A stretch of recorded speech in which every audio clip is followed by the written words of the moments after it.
अस्सलाम वालेकुम। इस वक्त हम मौजूद हैं इस्लामाबाद हाई कोर्ट में।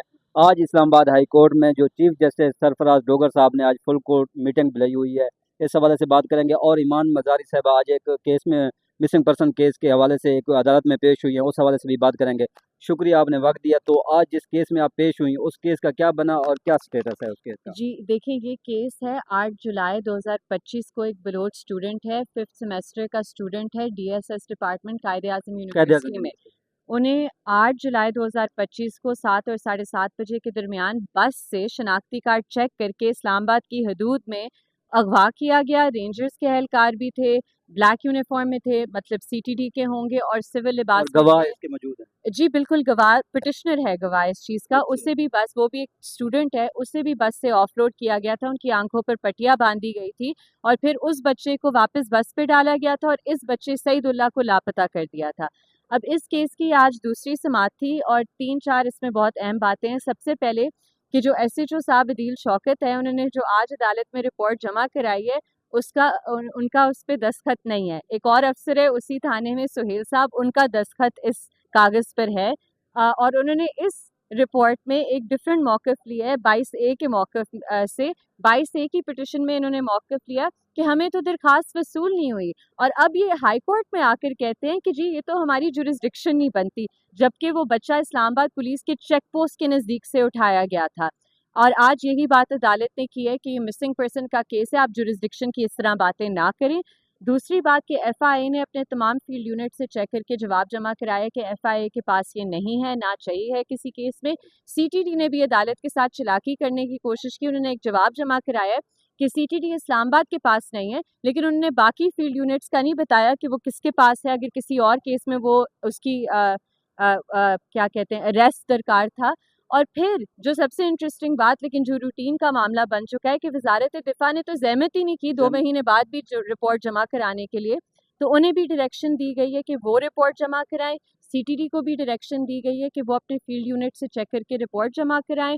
और बाकी के हमने ये जो प्रोसीडिंग्स हैं इस Adeel Shaukat SHO police station Noon के खिलाफ, हमने private complaint section 155 police order के तहत भी दर्ज की है। 22B की हमने इम्प्लीमेंटेशन प्रोसीडिंग्स में गए हुए हैं 22A के ऑर्डर में।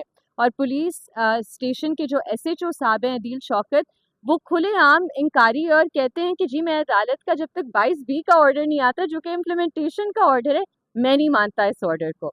तो इस तरह की सूरत हाल है एक मिसिंग पर्सन के केस में। अब इंशाल्लाह ये केस अगले हफ्ते समाअत के लिए फिर से मुकर्रर किया जाएगा। अच्छा, ये जो मिसिंग पर्सन का केसेस हैं, अब हमेशा से लड़ रही हैं, काफ़ी टाइम से लड़ रही हैं, जो 26 यानी तरमीम के बाद क्या फ़र्क पड़ा है? और दूसरा हमने ये भी देखा है, यहाँ से ऑर्डर हुए हैं और प्रोड्यूस भी हुए हैं, लेकिन आज एक फुल कोर्ट मीटिंग भी हो रही है और उस हवाले से 2 जजेस के ख़त भी सामने आ गए। उन्होंने जो संजीदा सवाल उठाए हैं, और इस निज़ाम के लिए क्या ख़तरा है? ये क्या सवाल, ये जो ख़त हैं, क्या ये क्या वो कर रहे हैं? देखिए, सबसे पहले तो जब 6 जजेस इस्लामाबाद हाई कोर्ट के, उन्होंने एक ख़त लिखा था कि हमारी जुडिशल फंक्शंस में, परफॉर्मेंस में जो इस्टेब्लिशमेंट है, या जो एजेंसियां हैं, वो इंटरफियर करी हैं, मुदाखलत करी हैं। आपने उस टाइम ये ज़हमत नहीं की कि इस पर इंक्वायरी करें, इन्वेस्टिगेशन करें, ताकि ये सिलसिला दोबारा दोहराया ना जाए। और अब हम इस नहज पे खड़े हुए हैं कि फिर से 2 जजेस एक आईनी अदालत के खतूत लिख रहे हैं कि इस्लामाबाद हाई कोर्ट को किस तरीके से मैनेज किया गया है, किस तरह जो इस्लामाबाद हाई कोर्ट के परमानेंट जजेस हैं उन्हें साइडलाइन करके जो तमाम केसेस हैं वो नए जजेस के सामने लगाए जा रहे हैं, जैसे कि पुराने जजेस कोई काम करने के काबिल नहीं है। और फिर ये डिस्पोजल रेट्स और स्टेटिस्टिक्स जो वेबसाइट पर लगाई जा रही हैं कि देखिए इन नए जजेस ने कितनी अच्छी डिस्पोजल की है, लेकिन अच्छी डिस्पोजल अगर आप देखना चाहते हैं तो आप सरफराज डोगर साहब का ऑर्डर निकाल के पढ़ लें। असदूर के PNIL के केस में ऑफिस ऑब्जेक्शन इज सस्टेन्ड, ये उनकी टोटल कॉम्पिटेंस का लेवल है। और जो हम बातें कर रहे हैं 26वीं आईनी तरमीम के बाद, ये बातें इंडोर्स हो चुकी हैं, जब ये 2 जजेस इस्लामाबाद हाई कोर्ट के, जो इस इंस्टीट्यूशन का हिस्सा है, पार्ट एंड पार्सल है, वो भी यही बातें कर रहे हैं।